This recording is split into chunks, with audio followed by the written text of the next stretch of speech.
most of us were taught to suppress our feelings. And then especially those of us who go into medicine, talk about a profession where you stay like between your chin and the top of your head. And we just ignore our bodies and all the messages that they're sending to us. And, it's sad, but in the way that it was, at least when I was training, that is what you had to do in order to survive. Unstable Vitals is the podcast that takes the pulse of American healthcare, and the prognosis is critical. Doctors Lara and Adam, former ER physicians turned entrepreneurs and business leaders, expose why the system is unraveling before our eyes. But all hope isn't lost. Lara and Adam cut through the noise, spotlighting what's failing, what's actually working, and what it will take to rebuild a system on the verge of collapse. Buckle up. This is the unfiltered, no BS conversation healthcare desperately needs. Hey everyone, welcome to Unstable Vitals. This is Dr. Adam Brown. I'm with my good friend Lara Zibners. We are co-hosting today's very exciting podcast with Dr. Melissa Parsons. Melissa, it's so good to see you. Before you go, I'm going to have Lara introduce you because you guys have been friends for quite some time. Okay, but hi everyone. Adam, how come you get to be Dr. Adam Brown and I'm just Lara Zibners? Did I say that? That was shitty. You did. Me. That was super shitty of you. Anyway. Okay. Ian, wait. I'm going to interrupt. I'm going to do the guy thing. I'm going to do the guy thing and interrupt because that was shitty of me. And number one, you have more degrees than I do. That's number two. So you're a doctor, you have a master's in education, you have a master's in business administration. She was one of my students, high pass. So like that was a crappy thing. I did say Dr. Melissa Parsons. So do I get like, so really 50%? I'm the only one. Anyway, I forgive you, and it's fine. Dr. Zibners is my father. You can call me Lara. Anyway, I am so excited to have my very good, very old, and I mean old like years, not old because she's younger than me, friend Melissa, and I'm going to go to my formal notes and read what I wrote because I don't want to get it wrong.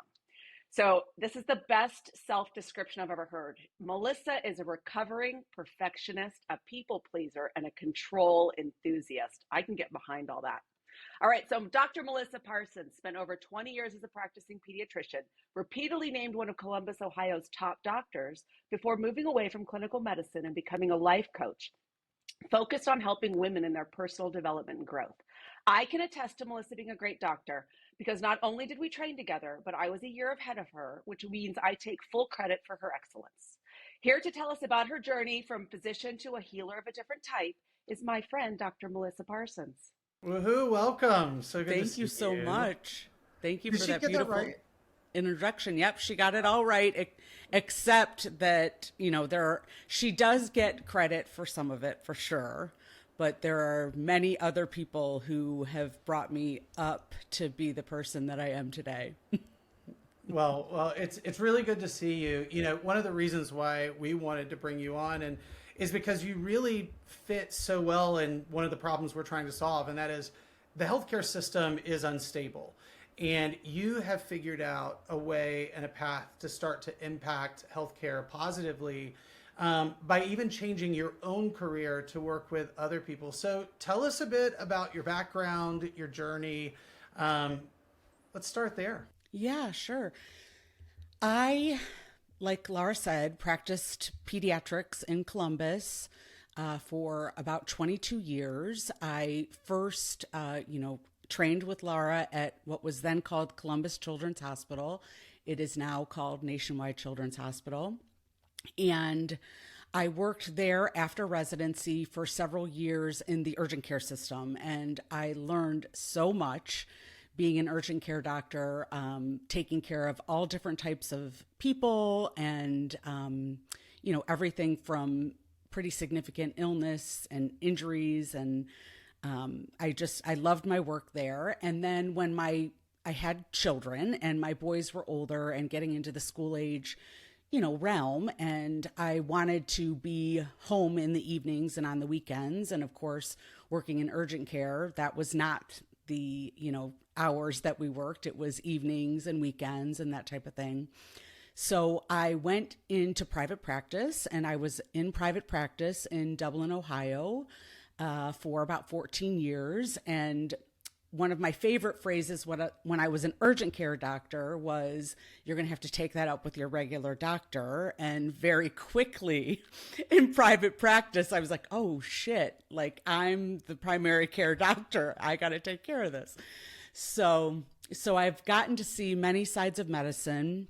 And then in about 2018, I came across life coaching. I was on part of a Facebook group called Physicians Mom Group, which was started by now my friend, Hala Sabri. Mm-hmm. I know Hala. And yeah, she's amazing. Hi, Hala, if you're listening.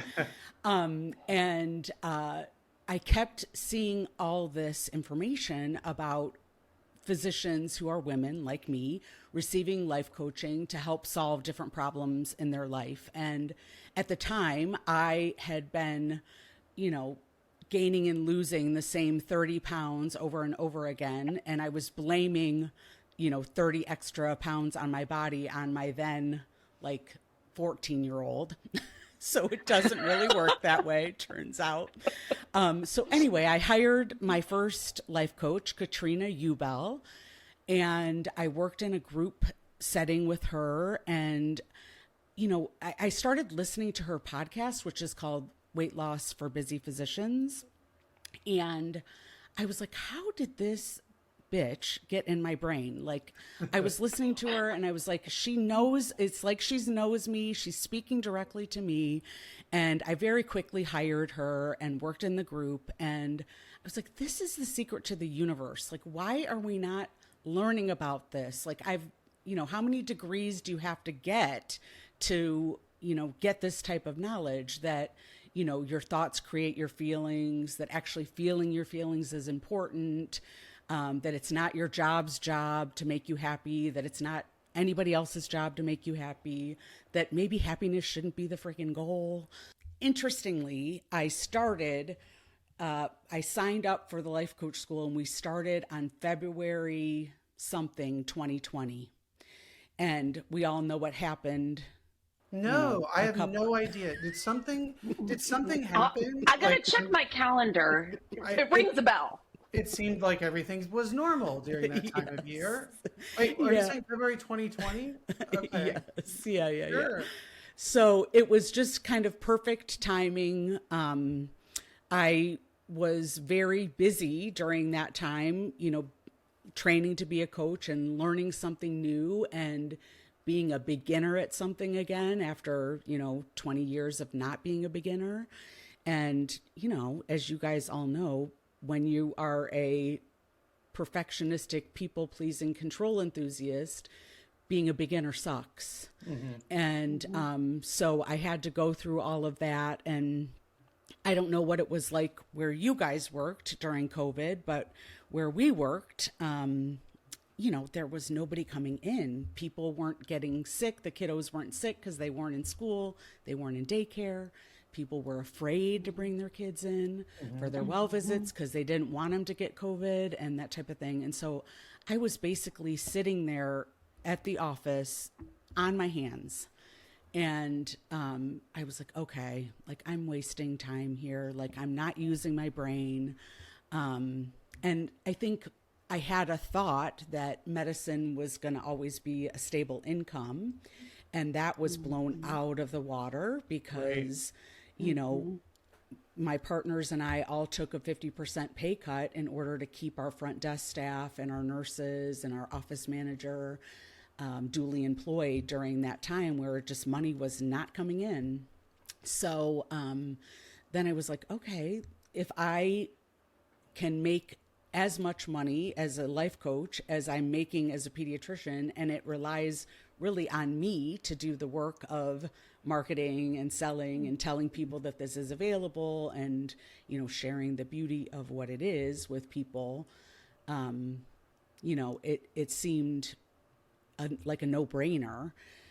There's a couple of things. I mean, there's a lot there that I want to tease out. There's one in particular So I know Laura and I both have had coaching. I am a huge fan of coaching. I've Gail Grader, most amazing coach. I say that she saved my life. Probably did. She's been absolutely amazing all the way back from like 2016, 17. There was an antecedent kind of event for me where I said, okay, I need coaching. And so for you, there seemed to be, you listed some life change type things or realizations but was there a specific type of event that said, okay, it's now time, I need a coach? Yes, hell yes. So what happened was, it was Christmas 2017. And in order to tolerate my life and time with our families, I found that on Christmas Eve with my family, I had single-handedly drank an entire bottle of champagne. It was delicious, but it was over Only the course one? of the day. Exactly. We call that Adam water at my house. We call that child's play. How old are you? 6? Jesus. This is serious stuff, Laura. All right, back to you. So Sorry. that happened. And then on Christmas Day, we went to my in-laws, and my brother-in-law had gotten this sipping tequila. I had purchased a karaoke machine for my nieces. And as one does, drank too much tequila and was singing Total Eclipse of the Heart with my brother-in-law at like 11:30 p.m. in the karaoke machine, and saw the video evidence of it the next day. And I was like, okay. And saw, I have body dysmorphia where I always think that I look better than I actually do. Like most people with body dysmorphia, Reverse it's the dysmorphia. opposite. Yes. Yeah. So I have this reverse dysmorphia until I'm like met with a photo or video of myself. And then I'm like, oh, that's me. So luckily that Christmas, we live in Columbus, our families are in Cleveland. So I had a 2-hour drive, and I had been seeing all this stuff about Dr. Ubel on PMG, like I said, and the boys, as it would happen, wanted to go home in the car with their dad and the dog. So I had a vehicle all to myself, and I listened to several of Katrina's podcasts on the drive back to Columbus rather.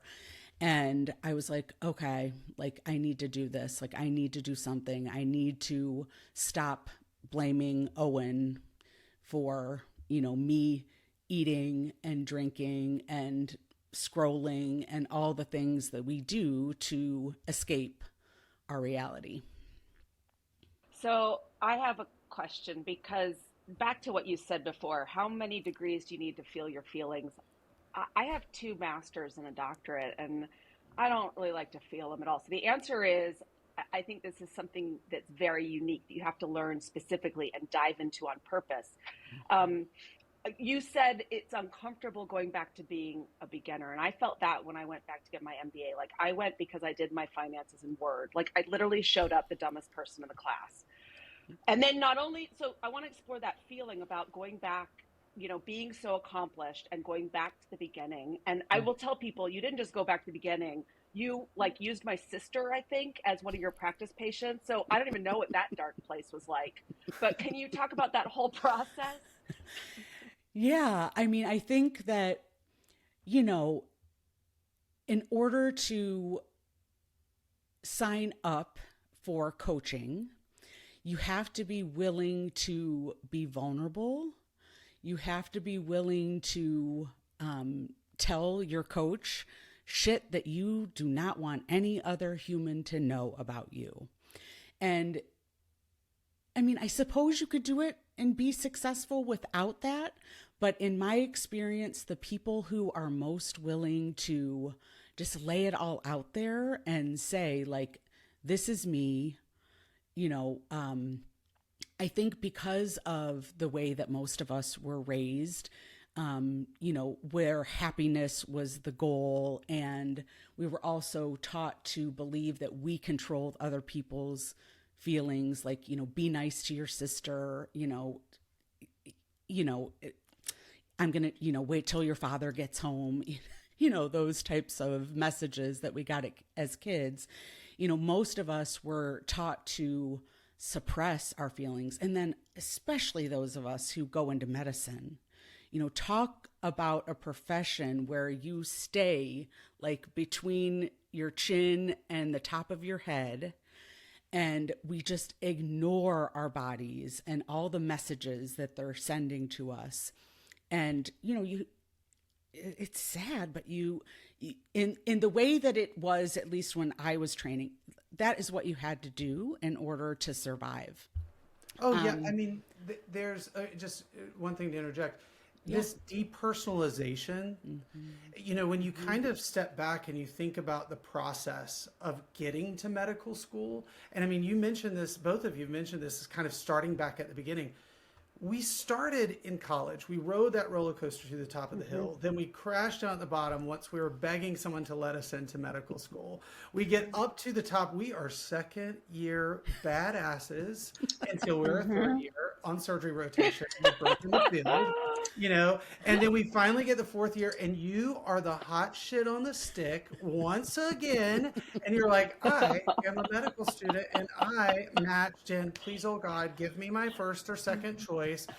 And then you're an intern, and then you're the bottom again. So that's one thing. We're enculturated to believe that the beginning really sucks. And that's one. Second is this like depersonalization of, we can't really experience all the things that our friends are experiencing around us, going out, having sex. Well, I did that in medical school, but doing dirty whore.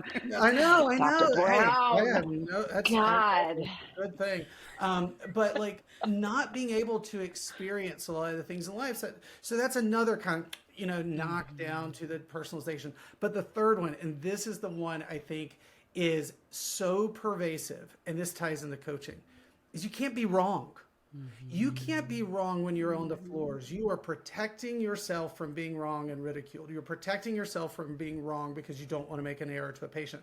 You don't want the nurse manager to look at you and go, he's fucking stupid. Avoid him. You want them to like you. And so to take that step for coaching, you have to admit you're wrong and need help. And for a doctor, that is not an easy spot to be in, especially having gone through depersonalizing yourself to the point you are becoming a job, and then turning around and then having to admit you're human and not Superman or woman. Well, it's a challenge. Before you get into that, Melissa, I'm going to throw in there one other part of when you said we're in our heads. We're taking care of sick babies. We're handing dead children over to their parents after something horrible. And we can't sit there and cry with them. I think I let myself do that once, and I came home and my mother said, get over yourself. Like, that's not your job, right? Your job is to stay stoic and be supportive, especially in emergency medicine, urgent care, for the entire department, the nurses, everyone else around you. So taking all of that, you have to be wrong, you have to be vulnerable, and you've been trained to an excess to be neither of those. Yeah. Most of the time, by the time that physicians come to coaching or to therapy, the mountain of shame and the mountain of sadness and the mountain of, just the shit that we have to bury, it almost seems insurmountable at first. And, I think one of the things I try to do with my physician clients is just normalize, like, you're not alone. And I think that in addition to everything, you guys said, like, just the extreme loneliness, even though you're surrounded by people who are in the similar situation to you, because you can't admit it, it's just, there's nothing more I can say about it, but just, most of the time, the people that come to me have been trying to DIY it and do it on their own for so long. And just to have another person who gets it, and who can, and just normalize, everything that you're feeling is valid. Everything that you've done up until this point to keep yourself and your psyche safe makes sense. Do you think, I know you speak a lot about burnout, and there's this like rash of classes on teaching us resilience and those sort of things. And I've oftentimes said, right? I've oftentimes said it's like, let's put someone through a traumatic event every single day and then tell them that they have to go fix themselves from the trauma that the system has been bestowing upon them. It's really crazy. So to that point, do you believe that this kind of being in our head, not being able to be wrong, not being able to be a person, a total person, is a background driver for the burnout that we experience? Yeah. And if you're lucky, you only experience burnout. Think about the physician suicide rate. Again, the people who think just have, I can only imagine so much shame and so much internalized anger, internalized sadness. I think burnout is, it's terrible, and I don't want anybody to experience it. And I love when people realize I am burnout and I need help, instead of, this is how it's supposed to be and this is how it's always going to be. So therefore, my only way out of this is to take my life. Yeah, I've done a fair amount of collaboration with the Dr. Lorna Breen Foundation. That's just one of my close friends is their chief medical officer, Steph Simmons. Shout out to her. And it's amazing work that they are doing, because they are recognizing the role that the system, whether it's how we're being educated, what questions were being asked on state licensure, like, have you ever been admitted to a mental hospital? Screw you. That ain't none of your damn business, because if you're as doctors saying to us, we can treat this thing just like we can treat hypertension, why shouldn't we be able to also, as humans, have depression, right? Well, and doesn't this almost take us back to the beginning and make blaming your 14-year-old for your drinking, like, that's the good side? That's a healthy coping mechanism in medicine to some extent, right?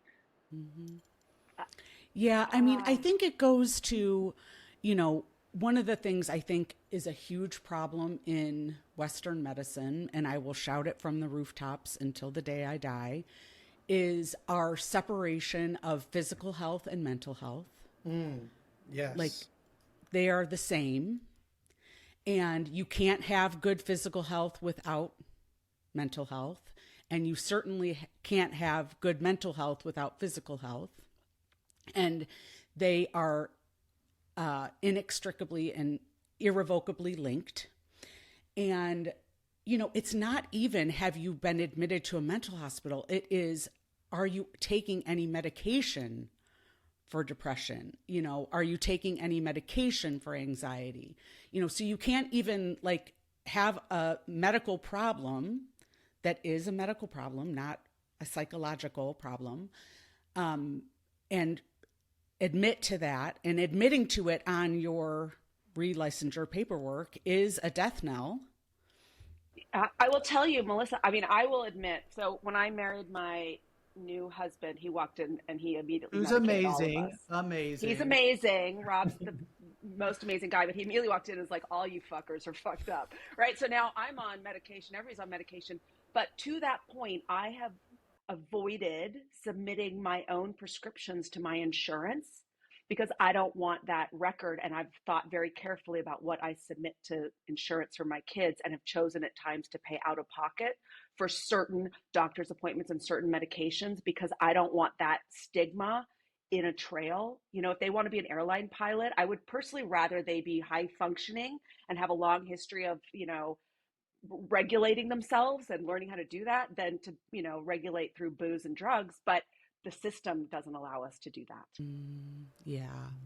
And I think the other thing that I definitely want to touch on is so many physicians try to fix systemic problems in medicine on an individual level. Yes. Yes. So even thinking about, we are, of course, if we're short a physician for a shift or something like that, we are guilted into working if we're the person who's healthy, or we're guilted into coming into work when we're not healthy, or when we're dealing with, a family tragedy, death or, illness in one of our loved ones. Because there is no backup system that is in place to make it so that the system can run if one of the physicians or nurses goes down. Did you see both of us just laughing? Because that when you said that, we both were thinking of stories. I don't know Adam's story. My story was, I said to my fellowship director, the great Mary Jo Bowman, and bless her, I'm sure she regrets saying this. I said, what is too sick to come into work? And she said, if you can't walk.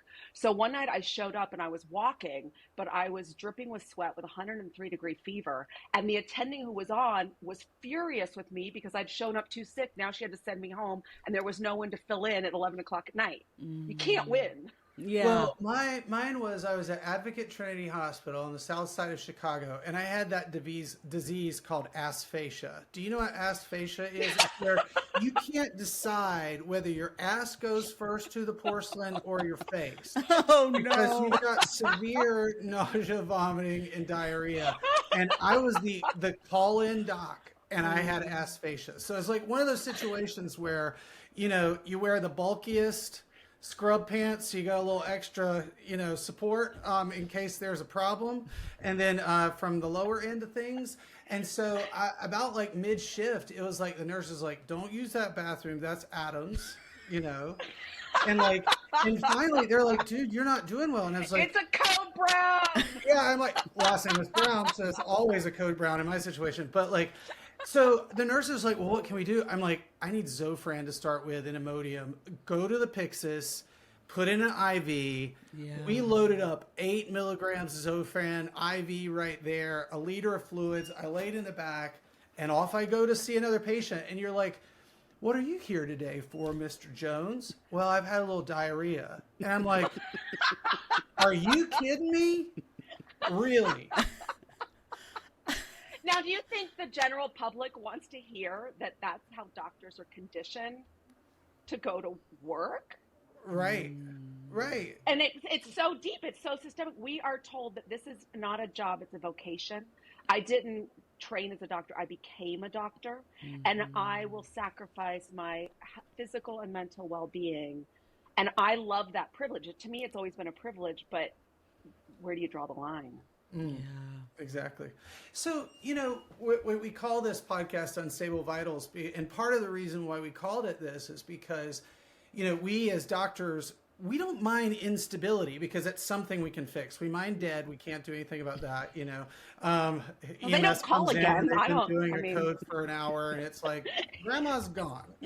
We like unstable. We like the kind of like, let's fix what we can. So, what are the things that you think, what are the top 3 things that you think are unstable in healthcare? And then the bonus point is a sprinkle of maybe how you fix it. Oh God. Okay. I certainly can't limit it to 3, but I'll try. Right. So you can write books. Yeah.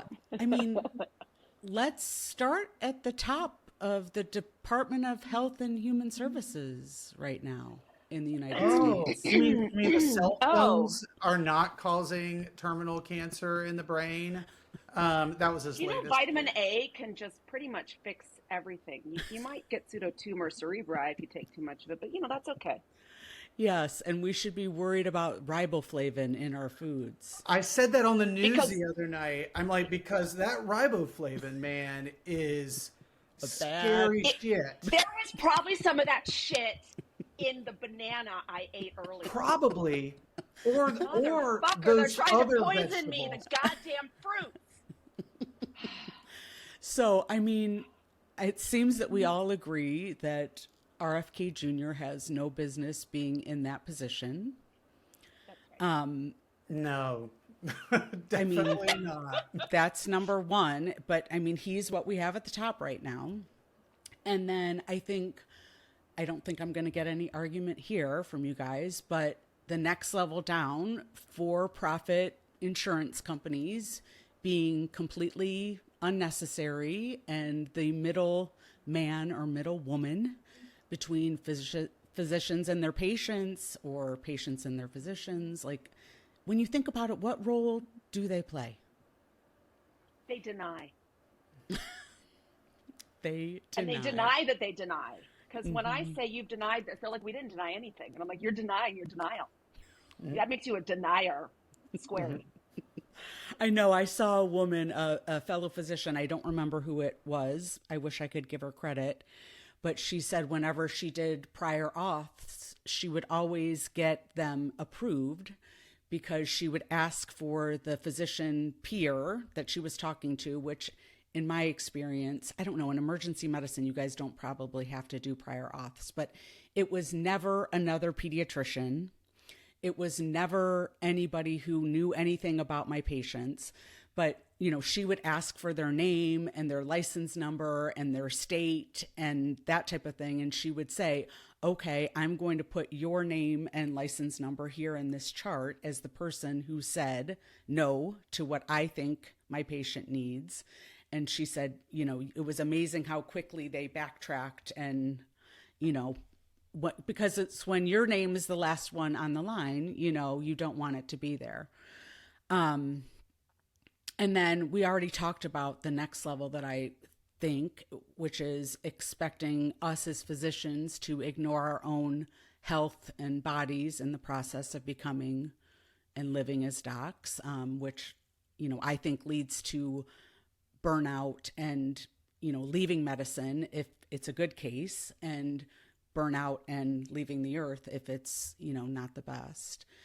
And then I can't not talk about the glaring omission of women's health in research. You know, I mean, we are totally centering men still to this day. I understand maybe why they did it initially, because it was all men in medicine. I mean, that doesn't fucking make sense to me either, but, you know, I can't change what happened back then.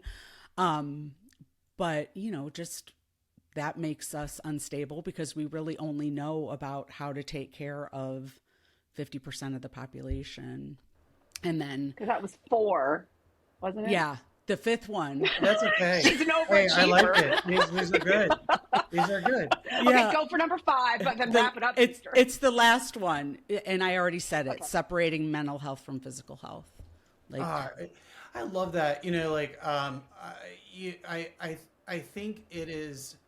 No, I know it is so important. And you know, as I had mentioned to you before, it's okay. We have a Great Dane. We have extra guests. Can you hear him barking? He wants you to know that's not him. It's okay. That's another case of asphasia.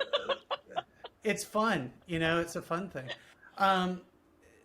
You know, the aspect, the more that we can start tying mental and physical health completely together, I do think that's actually protective for doctors over time, because we don't say to doctors, oh, you had your gallbladder removed. Okay, that's not, you still need to come to work today. Or, you know, or you're shamed for it. Or, you know, there's discussion in the doctor's lounge about like, oh, did you know Adam had his gallbladder taken out? No, like, but there is discussion about like, oh, did you know Adam was admitted to a psychiatric hospital for 2 weeks? Or do you know, like those, if they find out about it or if they know. And until we get to a point in time where we're able to have that conversation of openness, where there's not that stigma, we're going to still be falling back into this area of stigma. And then stigma creates putting people in the closet with mental disease. And as you said, there's a reason why doctors kill themselves 2 to 3 times more than the general population. And that's a scary place to be. Well, and I think even for the general population, right? I mean, so much, you know, research has been done lately showing that a lot of the autoimmune diseases where our bodies are, I mean, fighting against themselves are because we have so many repressed emotions. And I was listening to Gabor Mate's book on one of my walks recently. And, he is a family medicine physician who has done a lot of trauma work. And I really like his work. And they were talking about how anecdotally they have found that they couldn't figure out why everybody who comes into the ALS clinic is the nicest person in the world. And, they were like, why don't assholes get ALS? Like, how is it possible? And, they're really seeing a link between these people who are complete people pleasers and ALS, which, there's obviously more research that needs to be done. Who knows if any of it'll get fucking done in the United States, but, Well, so. I think I'll give you a shout out there, Melissa, because, my mom passed of ALS, and I can say, well, I loved her more than anything. She was not the nicest person in the world and always said she was going to hell because that's where her friends would be. The leaf does not fall far from the tree, Laura. The leaf does not fall far from the tree. But she was an awesome badass. And so Again, good people get bad.